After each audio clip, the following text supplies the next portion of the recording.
समाजी राब्ते की website Twitter के मालिक और दुनिया के अमीर तरीन शख्स एलोन मस्क इस मरतबा बड़ी मुसीबत में फंस गए। गैर मुल्की मीडिया के मुताबिक national music publish association NMPA copyright कवानीन की खिलाफ वर्जी करने पर ट्विटर के खिलाफ अदालत पहुंच गई। NMPA ने ट्विटर पर इल्ज़ाम आयद किया कि इसने बग़ैर इजाज़त प्लेटफॉर्म पर हर किसी को म्यूज़िक अपलोड करने की इजाज़त दे रखी है, जिससे फ़नकारों के कॉपीराइट कवानीन की खिलाफ वर्जी हो रही है। तंजीम ने मुतालबा किया कि ट्विटर बतौर जुर्माना $250 मिलियन फौरी अदा करे। ट्विटर ने ताहाल मामले पर खामोशी इख्तियार कर रखी है। ताहम लगता है कि एलोन मस्क इस मुसीबत से बआसानी नहीं निकल पाएंगे।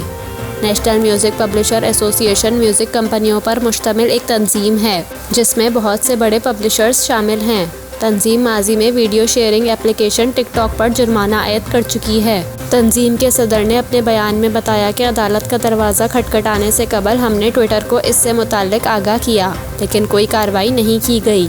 अब भी मुख्तलिफ अकाउंट से मवाद अपलोड किया जा रहा है।